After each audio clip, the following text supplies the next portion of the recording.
오늘은 사무엘하 11장 1절에서 12장 15절까지의 말씀을 통해 은폐된 죄와 공개된 은혜, 은폐된 죄와 공개된 은혜라는 제목으로 하나님의 말씀을 살펴보도록 하겠습니다.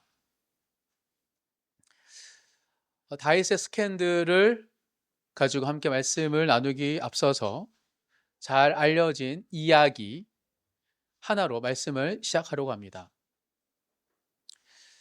안데르센의 이서우화 중에 벌거벗은 임금님 이야기입니다. 어느 나라에 허영심이 가득한 임금이 있었습니다. 그의 관심은 나라의 통치에 있는 것이 아니라 자기가 얼마나 멋져 보이느냐였습니다. 그래서 계속 수없이 매일 다양한 옷을 입었습니다. 어느 날 그 소식을 듣고 사기꾼들이 왕에 찾아와 이렇게 말합니다. 이 옷은 아주 특별한 옷입니다. 왜냐하면 지혜로운 사람에게만 보이고 어리석은 사람에게는 보이지 않기 때문이죠. 실제로는 아무것도 없지만 이 사기꾼들이 허영심 많은 임금을 속였습니다. 임금은 눈앞에 보이지 않았지만 차마 말하지는 못하죠. 보이지 않는다고 말하는 순간 자기는 어리석은 임금이 되기 때문이었습니다. 그 소식을 듣고 신하들도 침묵하고 또 백성들도 고개를 끄덕일 뿐입니다. 그런데 모두가 알고 있었습니다. 아무것도 없는 옷임을. 하지만 아무도 말하지 않았죠. 왜냐하면 어느 누군가 진실을 말하는 순간 그 사람은 자신의 생각의 다름이 드러나는 것을 두려워했기 때문입니다. 왕도 말하지 않고 신하도 말하지 않는데 누가 나서서 말하겠습니까?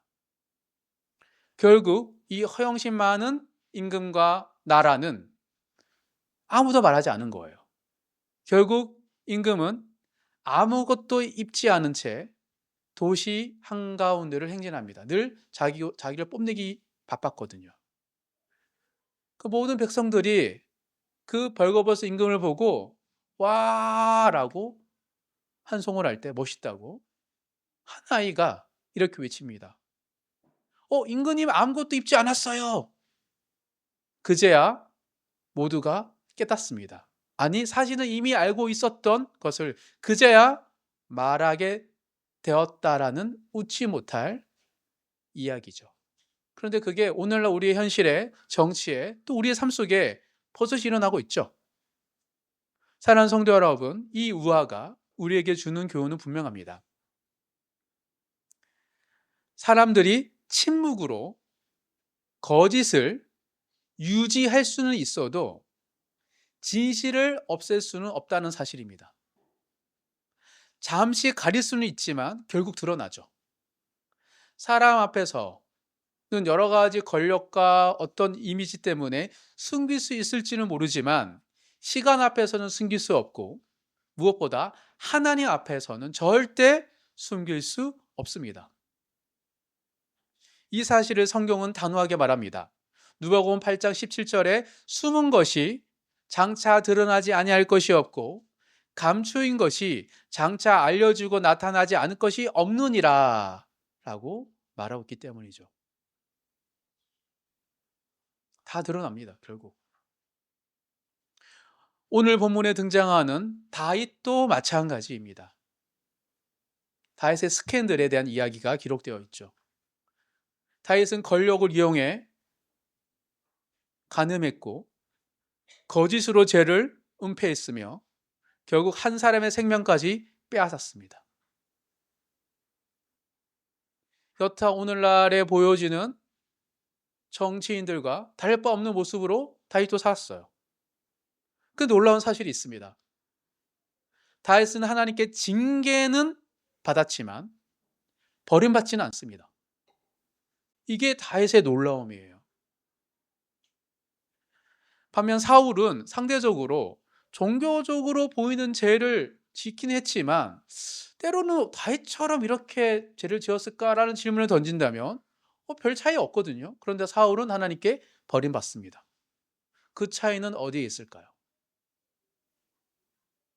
오늘 우리는 다윗처럼 범죄함에도 불구하고 우리도 여전히 범죄함에도 불구하고 다윗처럼 하나님의 마음이 합한 자로 회복되기 위해서 반드시 기억해야 할 영적 사실을 오늘 본문을 통해 세 가지로 한번 살펴보도록 하겠습니다. 참된 그리스도인들은 죄가 없는 사람이 아니라 하나님의 은혜 앞에서 죄가 드러나고 깨어지고 다시 세워지는 사람이 그리스도인입니다. 크게 세 가지를 살펴보도록 하겠습니다. 오늘 본문에서 발견할 수 있는 영적인 특징 첫 번째는 죄는 은폐될수록 깊어지고 사람을 노예로 만듭니다. 죄는 은폐될수록 깊어지면서 그 사람을 사로잡습니다. 다윗의 범죄는 한순간의 실수나 충동적인 사고가 아니었어요. 우리 본문을 보면 알잖아요. 아니었습니다. 성경은 그의 죄를 단계적으로 깊어져 가는 과정으로 오늘 이야기가 보여주고 있습니다. 오늘 다윗이 지은 죄의 특성을 발단, 전개, 절정, 결말이라는 이야기로 네 단계로 한번 살펴보도록 하겠습니다. 죄의 발단, 있어야 할 자리에 있지 않은 것입니다. 본문은 이렇게 시작합니다. 11장 1절 한 절 다 같이 읽겠습니다. 그 해가 돌아와 왕들이 출전할 때가 되매 다윗이 요압과 그에게 있는 그의 부하들과 온 이스라엘 군대를 보내니 그들이 암몬 자손을 멸하고 랍바를 에워쌌고 다윗은 예루살렘에 그대로 있더라. 이 문장은 짧지만 아주 무겁습니다. 다윗은 지금 있어야 할 자리에 있지 않았기 때문이죠. 전쟁터에 있어야 할 왕이 편안한 궁궐에 머물러 있을 때 죄는 이미 틈을 얻기 시작합니다. 이게 발단이에요. 죄의 발단은 언제나 크고 악한 결심, 나 오늘 나쁜 짓 한번 해볼래 라는 마음으로 시작되지 않습니다. 사명의 자리에서 슬그머니 물러나는 것에서 시작됩니다. 이게 죄의 발단이에요. 이어서 죄의 전개는 욕망이 행동이 된 것입니다. 우리 모두는 욕망이 있어요. 근데 그 욕망이 행동이 될 때 죄가 전개되기 시작합니다. 2절, 3절, 4절 한번 읽어보겠습니다. 저녁 때에 다윗이 그의 침상에서 일어나 왕궁 옥상에서 거닐다가 그곳에서 보니 한 여인이 목욕을 하는데 심히 아름다워 보이는지라 다윗이 사람을 보내 그 여인을 알아보게 하였더니 그가 아뢰되 그는 엘리암의 딸이요 햇사람 우리아의 아내 밧사바가 아니니까 하니 다윗이 전령을 보내어 그 여자를 자기애로 데려오게 하고 그 여자가 그 부정함을 깨끗하게 하였으므로 더불어 동침하매 그 여자가 자기 집으로 돌아가니라. 저녁 때에 한 여인이 목욕하는 모습을 봅니다. 좀 여러 가지 상상을 펼치면 참 재밌어요. 저녁에 보이나? 그 여인이 보면은 이제 정결 예식으로 봤는데 보통 여인들이 낮에 안 하고 컴컴해져고 할 텐데 어떻게 저녁에 그것을 보고 심히 아름답다고 할까? 그리고 보죠. 그리고 심히 아름다운 충동을 느꼈습니다. 그런데 여기서 끝나면 되는데 알아봐요, 누군지. 알아봤더니 누구예요, 그 여인이? 누구의 아들이에요? 엘리암. 나중에 후반부에 엘리암 인분이 나오는데 측근이에요. 지금 뭐냐면 다윗의 가까이에서 함께 군인을 했던 동료의 딸이면서 지금 자기의 장수 우리아의 아내예요. 알아봤어요. 그러니까 3절에 보면 밧사바가 아니니까 전령도 왕한테 약간 따지면서 아니 밧사바입니다가 아니에요. 밧사바가 아닙니까? 왜 그걸 물어봐? 근데 사람을 보내고 그 여인을 데려오죠. 보고 알아보고 보내고 데려온 이 모든 과정에서 우연은 없습니다. 충동적이지 않아요. 어떻게 보면. 선택의 연속입니다. 다윗은 계속 선택했어요. 더 충격적인 것은 그 전쟁터에서 지금 나를 대신해 싸우고 있는 장수 우리아의 아내라는 사실을 알고도 범죄합니다. 이쯤에서 멈췄더라도 이미 큰 죄인데, 놀라운 것은 죄는 이게 전개예요. 점점점 더 나아갑니다. 죄의 절정은 죄를 은폐함으로 말미암아 산이를 불러온다는 사실입니다. 이게 죄의 절정이에요. 죄는 감추고 싶어 하거든요. 그래서 살인도 불사해요. 5절 6절 읽도록 하겠습니다. 그 여인이 임신함에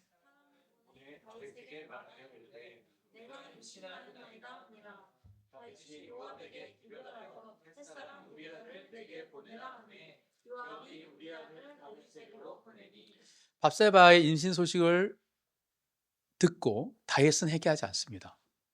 하나님께 무릎 꿇지도 않고 하나님 엎드리지도 않아요. 대신 은폐를 선택합니다. 은폐하기 위해서 내 아이가 아니라 우리아의 아이로 삼기 위해서 전략을 짜죠. 전쟁터에 있던 우리아를 보내라고 합니다. 집에 안 가네요. 멀고 돈도 안 가네요. 술도 먹입니다. 근데도 우리아는 집에서 자지 않습니다. 자기 부하들과 자죠. 그래서 다윗은 술 먹이면서 물어봐요. 왜 안 자냐 집에 가서. 그러자 우리아가 다윗에게 이렇게 말합니다. 11절 한 절 다 같이 읽어보도록 하겠습니다. 우리아가 다윗에게 아뢰되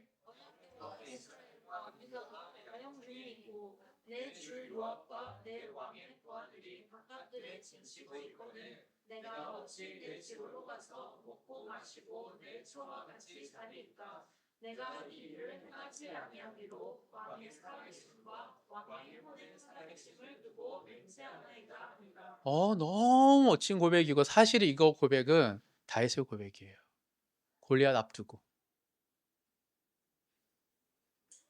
어느 순간 골리앗 앞에서 보였던 사울의 모습으로 다윗이 되어버렸습니다. 아니, 더 악한 모습으로. 그래서 이 우리아의 마치 자기가 젊었을 때 했던 고백처럼 이 훌륭한 믿음의 고백을 들었을 때 다윗은 반드시 회개했어야 됩니다. 그러나 그는 회개 대신 더 깊은 죄를 선택합니다. 자기 뜻대로 안 되니까 우리아를 죽이기 위해서 모압 장군에게 우리아를 죽이라는 살인 명령을 편지로 써서 그것을 우리아의 손에 들려서 보냅니다. 엄청난 잔인하죠. 죄의 은혜는 결국 한 사람의 생명을 요구하게 되었습니다. 이게 죄의 절정이에요. 죄는 결국 사람을 죽여요. 우리 가족을, 내가 사랑하는 누군가를 죽이게 돼 있어요. 죄의 결말은 죄의 노예가 된 다윗의 모습입니다. 하나님의 사람이 아닌 죄의 노예가 되어버렸어요. 다윗은. 26절 한 절 다 같이 읽겠습니다. 우리아의 아내는 그 남편 우리아가 죽었음을 듣고 그의 남편을 위하여 소리내어 우니라. 결국 우리아는 죽고 밧세바는 가장 슬픈 여인이 되어버립니다. 평생에 아마 이 아픔을 안고 살았을 것입니다. 그래서 본문은 마지막에 오늘 11장 이렇게 선언합니다. 27절 읽겠습니다. 그 장례를 마침에 다윗이 사람을 보내 그를 왕궁으로 데려오니 그가 그의 아내가 되어 그에게 아들을 낳으니라. 다윗이 행한 그 일이 여호와 보시기에 악하였더라. 사랑하는 성도 여러분, 여기에 우리가 반드시 붙들어야 할 진리가 있습니다. 죄는 한 번으로 끝나지 않습니다. 그리고 스스로 멈추지도 않습니다. 반드시 더 큰 죄를 낳습니다. 그리고 그 중심에는 공통된 속성이 있는데 그게 뭐냐면 숨기려는 속성, 은폐입니다. 죄는 되게 은폐해요. 은밀해요. 어느 순간 사이에, 내 삶에, 내 내면에 깊이 뿌리 내린 것이 죄죠. 다윗은 이렇게 생각했을 것입니다. 한 사람만 속이면 된다. 권력이 있으면 덮을 수 있다. 완전 범죄 나 얼마든 가능하다. 왜? 아무도 말하지 않으니까. 그러나 죄는 절대 이렇게 속삭였던 말들에 대한 약속을 지키지 않습니다. 은폐는 문제를 해결하지 않기 때문이죠. 오히려 더 깊은 결정을 요구합니다.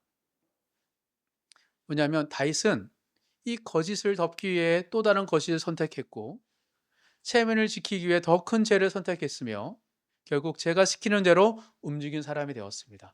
쭉 단계를 보면 우리가 알고 있는 다윗이 중간에 멈출 만한데 안 멈춰요. 왜요? 제가 속삭였거든요. 요것만 하면 돼, 요것만 하면 돼. 근데 점점점 결국은 우리야라는 사람을 죽인 거죠. 즉 제가 시키는 대로 움직이는 사람이 되어버렸습니다. 이게 죄의 결말이에요. 죄가 우리 안에 들어오면 결국 우리는 죄의 노예가 되어버립니다. 사랑하는 성도 여러분, 우리 삶 속에서 이런 모습이 참 많죠. 왜냐하면 진짜 우리가 죄라 생각하는 것들이 휘둘릴 때도 있지만, 때로 우리가 이 죄는 은폐하고 은밀하기 때문에 우리가 모르면서 지어가는 게 많습니다. 근데 언제 가끔 알아요? 갑자기 뭐 저 같은 경우에는 사소하지만 욱하거나 어떤 거에 대해서 예민하게 반응할 때 옆에 있는 사람이 놀랄 때가 있어요. 근데 아주 사소한 것들이죠. 근데 왜 그게 그럴까요? 강박이 있더라고요. 운전하다가 갑자기 누가 끼어 들어오면 되게 화가 나죠. 근데 그 사람이 들어올 타이밍, 나도 그렇게 들어갈 때 되게 많거든요. 주로 내가 끼어 들어간 사람인데 어떤 사람이 들어오면 되게 기분 나빠할 때 보면 '왜 그럴까?' 생각해 보면 되게 강박적인 게 있는데, 그 강박이 뭘까를 생각하면 죄인 것 같아요. 내 안에 제된 성향으로 내가 살아왔던 패턴 속에서 고착됐던 내 모습이 있어서, 그래서 어떤 우리가 공동체 생활하다 보면 예민한 사람, 짜증내는 사람 그럴 때 있잖아요. 주위 사람들을 약간 기분 나쁘게 할 때 그거는 '나는 그런 의도가 없어.'라고 생각하죠. 왜요? 정말 그런 의도는 없거든요. 근데 이미 내 안에 죄가 들어와서 내 삶의 강박을, 자유를 빼앗아서 편하게 "괜찮냐?" 누구에게 물어보면 되는데 갑자기 욱하고 갑자기 화를 내고 내 뜻대로 안 된다고 사람들을 함부로 말하고, 이 모든 것이 죄의 노예가 돼서 어떤 영역과 우리의 삶 속에 그것이 묶여 있었기 때문이에요. 근데 그걸 풀어가는 게 참 어렵죠. 왜냐하면 그 죄가 그 행동을 줬던 게 속삭임이 있거든요. 그렇게 하면 되게 편하거든요. 근데 그것이 인하여 결국 우리가 누군가를 불편하게 하고 함부로 대하고 되게 중심적인 사람이 되어버린 것. 이게 여전히 우리의 삶 속에서도 뿌리 내려 있죠. 다윗은 더 이상 자유로운 하나님의 통치하시는 왕이 아니게 되었습니다. 하나님의 뜻에 따라 통치하는 왕이 아니라 죄를 감추기 위해 끊임없이 계산하는 사람, 거짓이 무너지지 않도록 또 다른 거짓을 쌓아야 하는 사람, 죄의 명령을 따르는 노예가 되어 버렸던 것입니다. 이것이 죄의 본질입니다. 은폐할수록 깊어지고 깊어질수록 우리를 더 묶습니다.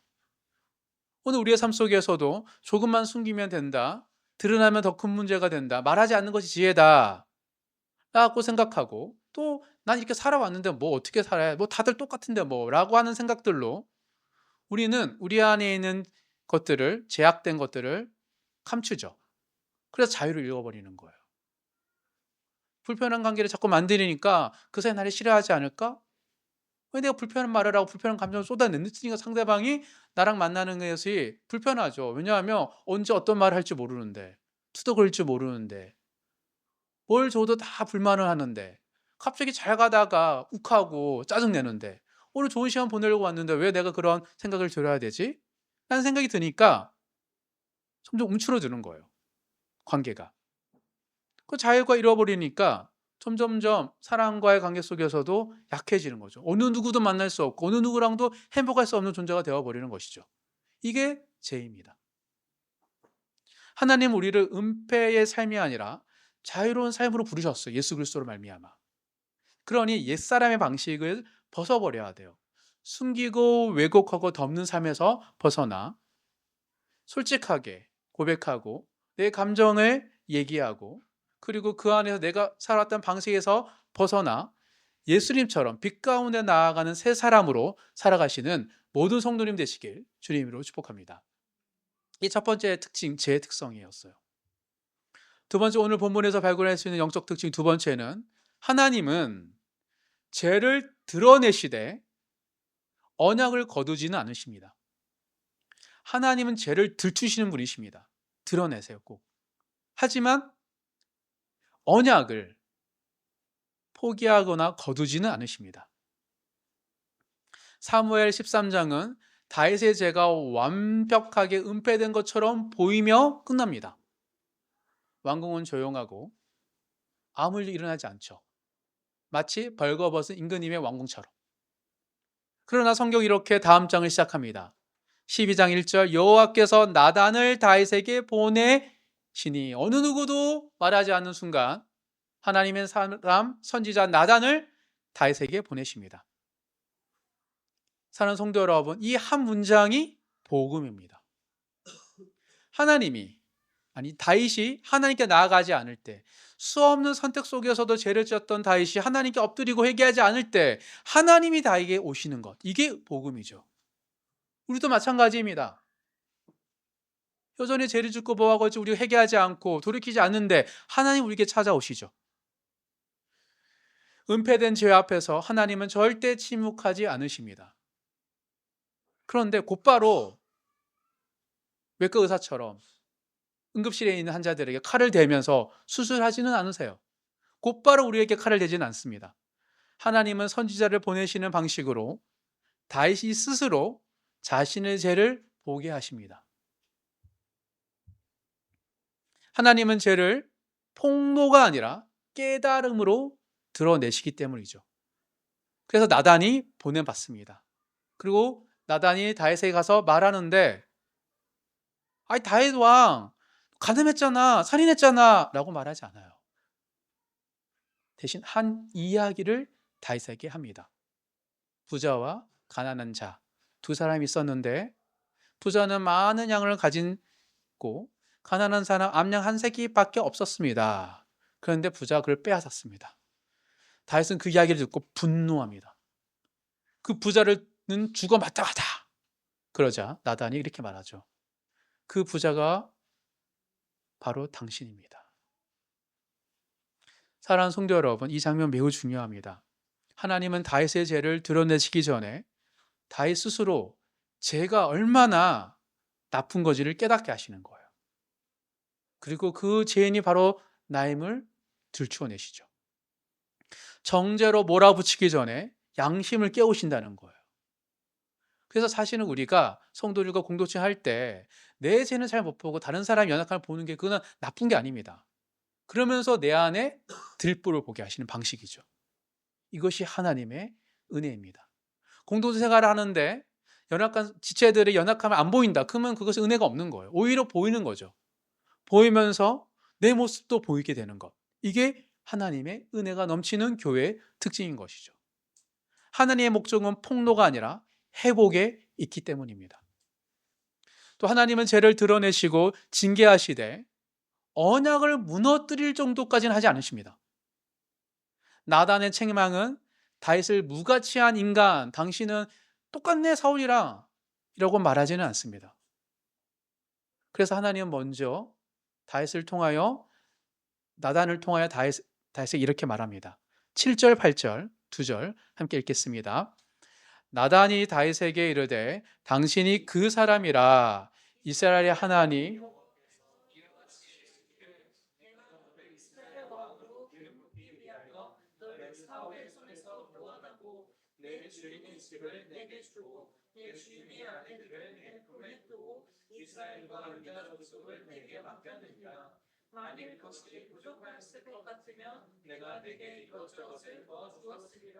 하나님은 다윗의 죄를 말씀하기 전에 먼저 은혜를 상기시키십니다. 하나님과 관계, 이미 주셨던 것, 그리고 앞으로 더 구하면 더 줄 것에 대해서 따뜻하게 말씀하세요. 왜 그렇죠? 하나님이 다윗의 죄를 드러내시는 목적은 죄인 다윗을 파괴하고 무너뜨리는 것이 아니라 다시 회복시키는 데 있었기 때문입니다.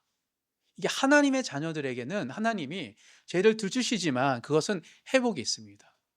병이 걸려서 병을 암덩어리를 드러내야지 사는 것처럼 살게 하는 게 목적이죠. 그러나 하나님은 다윗의 죄를 결코 가볍게 여기진 않으십니다. 9절 10절 두 절 읽겠습니다. 그러한데 어찌하여 내가 여호와의 말씀을 업신여기고 나보기에 악을 행하였느냐? 내가 칼로 햇사람 우리아를 치되 암몬 자손의 칼로 죽이고 그의 아내를 빼앗아 내 아내로 삼았도다. 이제 내가 나를 업신여기고 햇사람 우리의 아내를 빼앗고 내 아내로 삼았은즉 칼이 내 집에서 영원토록 떠나지 아니하리라 하셨고. 우리아를 해친 것이 누구에게 범죄한 거라고 얘기하고 있습니까? 하나님을 업신여긴 거라고 얘기하고 있어요. 이게 놀라운 관점입니다. 내보다 못한 사람 함부로 대한 게 아니라 하나님을 함부로 대했다라고 말하고 있어요. 그래서 하나님은 하나님을 업신여겼던 다윗에게 이렇게 징계하십니다. 11절 12절 두 절 읽겠습니다. 여호와께서 또 이와 같이 이르시기를 보라 내가 너와 내 집을 재앙을 일으키고 내가 내 눈앞에 내 아내를 빼앗아 내 이웃들에게 주리니 그 사람들이 내 아내들과 더불어 백주에 동참하니라. 너를 은밀히 행하였으나 나는 온 이스라엘 앞에서 백주의 일을 행하리라 하셨나이다 하니. 실제로 다윗의 살아생전 가문에 그의 아들 또 그의 아내, 그의 가족의 칼과 비극이 멈추지 않습니다. 암논, 압살롬, 아도니아 그 아들 3명은 비참하게 죽고 그의 딸 다말은 큰 상처를 강간을 당하고 아소르의 반역 속에서 후궁들과 함께 공개적으로 또한 하고 이런 콩가루 집안처럼 보이는 일들이 자영되죠. 무섭죠? 하나님은 보복하시는 게 아니라 갚아주세요. 그런데 다윗을 버리지는 않지만 그가 행한 것을 그대로 4배로 4배를 준다 해야 됐잖아요. 다윗이 그거를 그대로 행하시는 분이십니다. 왜냐? 이것은 죄의 열매이고 하나님의 징계이기 때문입니다. 그러나 중요한 사실이 있습니다. 하나님은 다윗을 사울처럼 버리지는 않으시죠. 왜 그럴까요? 왜 버리지는 않으셨고 구속사 속에서 가장 중요한 인물로 이렇게 죄인이고 별볼일 없는 사람을 세우셨을까요? 나단의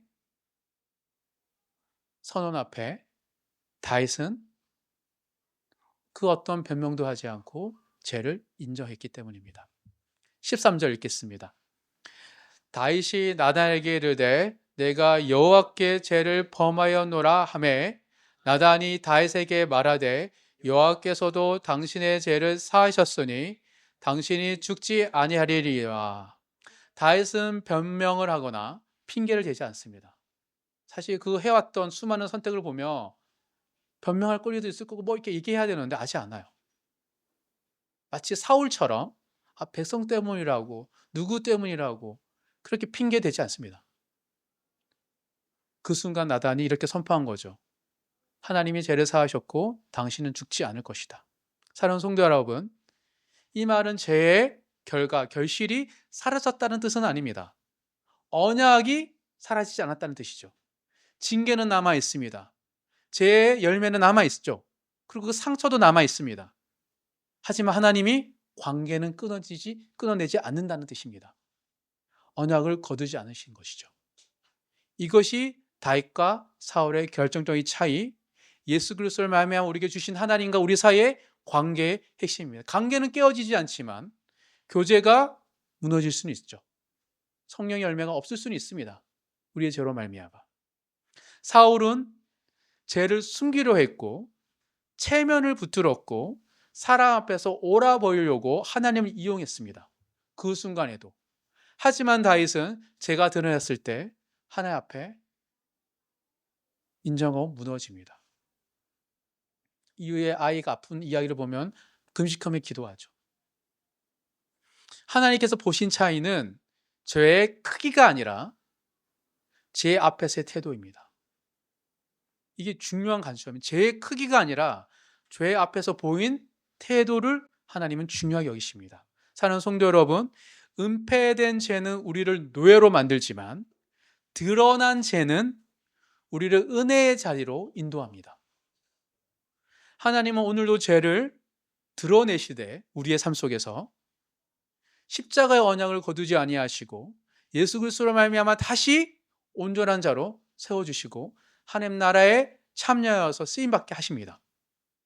따라서 회개의 자리에서 일상에서 십자가의 사랑을 깊이 붙들면서 여전히 연약하고 죄를 지어가지만 그 죄 앞에 회개로 온전한 태도를 가지심으로 하나님과 관계를 붙들고 담대하게 살아가시는 모든 성도님 되시길 주님으로 축복합니다.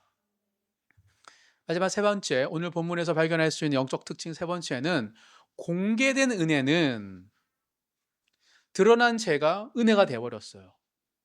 왜요? 다윗이 무릎 꿇었기 때문에. 사울처럼 드러난 죄를 부정하고 불평하고 변명하면 이 은혜가 되는 게 아니고 하나님 내 인생을 망가뜨리고 왜 내 체면을 무너뜨린다 생각하죠. 하지만 이거를 우리가 인정할 때 드러난 죄는 공개된 은혜가 됩니다. 공개된 은혜는 사탄의 고소를, 참소를 잠재우고 우리의 구원을 완성합니다. 공개된 은혜는 사탄의 고소를 잠재우고 우리의 구원을 완성하죠. 이제 마지막으로 하나님께서 다윗의 죄를 다루시는 가장 깊은 차원을 보겠습니다. 이게 실체입니다. 죄의 실체이죠. 14절 한 절 다 같이 읽겠습니다. 이 일로 말미암아 여호와의 원수가 크게 비방할 거리를 얻게 하였으니 당신이 낳은 아기가 반드시 죽으리이다 하고, 이 말씀 매우 무거운 말씀입니다. 동시에 영적으로 아주 중요한 말씀이죠. 여호와의 원수, 하나님의 원수는 갑자기 나와요. 단순한 사람을 말하지는 않습니다. 궁극적으로 하나님을 대적하는 사탄을 의미하고 사탄의 참소 고소를 가리킵니다. 사탄은 우리 삶 속에서 인식하든 인지하지 않든 사탄은 늘 이렇게 우리에게 말합니다. 하나님께 이렇게 말하죠. 하나님, 저 사람을 보십시오. 기름 부으신 자라면서 저런 죄를 짓지 않습니까? 하나님이 택하신 자들이 결국 이 정도입니다. 다윗도 사울이에요. 별 거 없어요 라고 하나님께 고소를 하죠. 여기서 우리가 꼭 기억해야 할 사실은 무엇이냐면, 사탄은 우리한테 와서는 죄를 유혹할 때 조용하게 은밀하게 유혹해요. 괜찮아. 야, 하나님이 독생자 아들도 죽이시니까 널 사랑하는데 그 정도 괜찮아. 그거 해. 이렇게 얘기하고, 우리가 딱 죄를 짓잖아요. 하나님께 얼른 달려가가지고 우리를 고발해요. 봐 보세요, 저거 봐. 하나님 죄를 사랑할 필요 없다니까요. 왜 저런 일 위해서 예수를 죽어요?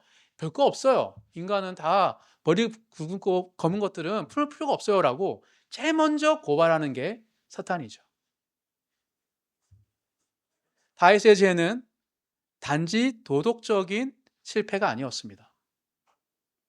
하나님의 이름, 기름 부음 받은 자로서 하나님의 이름을 조롱받는 통로가 되어버렸습니다. 하나님이 다윗을 품으면 풀수록 사탄이 조롱받는 거예요. 그래서 하나님은 이 죄를 그냥 덮어주지 않습니다. 징계하시죠. 그게 아이의 죽음이었습니다. 아이의 죽음에는 혹독한 결과가 뒤따르게 된 것이죠. 왜입니까? 아이가 죽으면 하나님의 영광이 회복됩니까? 그렇지는 않죠. 하나님은 공의를 포기하지 않는 분임을 드러내고 있습니다. 그래서 이 아이의 죽음이 결국 누구의 죽음을 이야기하죠? 하나님의 아들 예수님의 죽음을 의미합니다. 이 다윗의 아들의 징계 자체, 죽음은 사탄의 고소를 멈출 수는 없습니다. 하지만 하나님의 아들 예수의 죽음은 사탄의 고소를 잠재웠죠. 그래서 성경은 예수님이 다윗의 자손으로 오신 것입니다. 예수 그리스도께서 다윗의 자손으로 이 땅에 오셨고 다윗의 죄뿐만 아니라 우리 모두의 죄를 대신 짊어지시고 십자가에서 죽으셨습니다. 왜냐하면 우리가 하나님의 자녀이고 하나님의 사랑하는 자인데 우리로 말미암아 하나님의 영광이 가려지니 대신 예수를 죽이시면서 사탄의 고소를 잠재우신 것이죠. 그래서 십자가 앞에서 예수 그리스도의 보혈이 흐르는 십자가 앞에서 사단은 더 이상 하나님에 대해서 대적할 수 없습니다. 왜냐하면 십자가의 죽음은 하나님의 공의와 하나님의 사랑이 동시에 완성된 사건이기 때문입니다. 이미 값을 치렀다. 예수가 죽였잖아요. 예수가 죽었잖아요. 동시에 심판은 끝났다. 그리고 나는 여전히 내 아들을 죽이기까지 인간을 사랑한다. 그래서 그 어떤 말로 하나님과 우리 사이에 이간질할 수 없는 사탄의 목종은 사라지게 된 것이죠. 이게 십자가의 승리입니다. 사랑하는 성도 여러분, 여전히 세상에서 사단은 우리에게 은밀히 찾아와 이걸 시도하고 있습니다. 죄를 은폐하면서 제 노예를 삼으면서 마치 우리는 하나님께 사랑받을 수 없는 자로, 그러니 또 누군가가 나름 이렇게 짓고 있으면 너는 별거 없어라고 자꾸 우리가 끌어당기죠. 하양평준아, 척하지 마. 왜 착한 척해. 너도 별거 없잖아. 또 이거 주면 다 좋아할 거잖아 라고 하면서 자꾸 우리를 죄인처럼 만드는 것이죠. 그러나 십자가의 은혜 예수 그리스도는 우리를 박으로 아름답게 하나님의 자녀답게 빚어가시는 것이에요. 그래서 사탄의 입을 닫고 우리를 하나님의 자녀로 삼아주시는 것, 이게 복음 십자가 제자도입니다. 죄는 숨길수록 깊어지지만 은혜는 드러날수록 강해집니다. 다윗은 범죄했지만 은혜는 끝나지 않았습니다. 우리도 마찬가지입니다. 예수 그리스도 안에서 회개하는 자는 정죄받지 않고 버림받지 않고 하나님 나라에서 쫓겨나지 않습니다. 오히려 은혜가 공개되고 구원이 완성됩니다. 우리의 약함이 하나님의 강함이 돼요. 우리 교회 공동체는 우리 약함이 드러나요. 근데 그래서 약함이 드러나니까 서로 불편하죠. 그때 예수 그리스도 보혈과 하나님의 자리, 주님의 자리를 우리 안에 모실 때 비로소 우리는 예수의 길을 갈 수 있습니다. 이게 복음이죠. 이것이 은폐된 죄와 공개된 은혜의 결론입니다. 다윗은 이 은혜를 누리게 되면서 이렇게 고백합니다. 시편 51편 찾아보겠습니다. 마지막으로 시편 51편 17절 한 절만 찾아보겠습니다. 시편 51편 17절 한 절 다 같이 읽겠습니다. 하나님께서 구하시는 제사는 상한 심령이라 하나님이여 상하고 통회하는 마음을 주께서 멸시하지 아니하시리이다. 사랑하는 성도 여러분, 상하고 통회하는 마음으로 하나님의 보좌 앞으로 나아가 죄로 얼룩진 나의 죄, 타인의 죄, 공동체의 죄, 사회의 죄로 얼룩진 인생길에서조차 십자가의 은혜로 회복되시고 주님을 닮아가시며 하나님을 누리시는 모든 성도님 되시길 주님 이름으로 축복합니다. 말씀을 정리하겠습니다.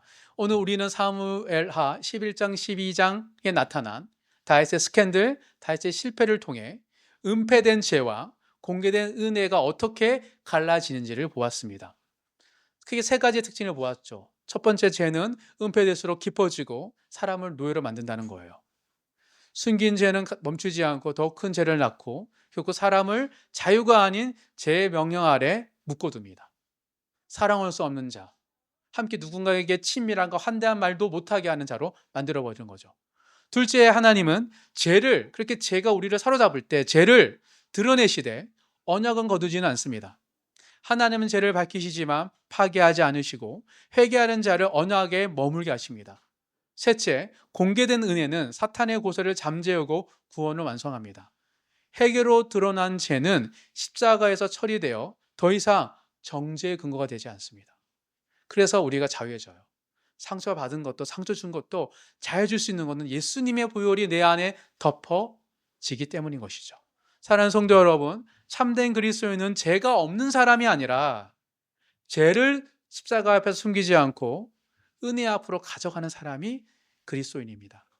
오늘도 은폐의 길, 숨김의 길이 아니라 고백과 회개의 길로 나아가심으로 공개된 은혜 안에서 자유와 구원을 온전히 누리시는 모든 성도님 되시길 주님 이름으로 축복합니다.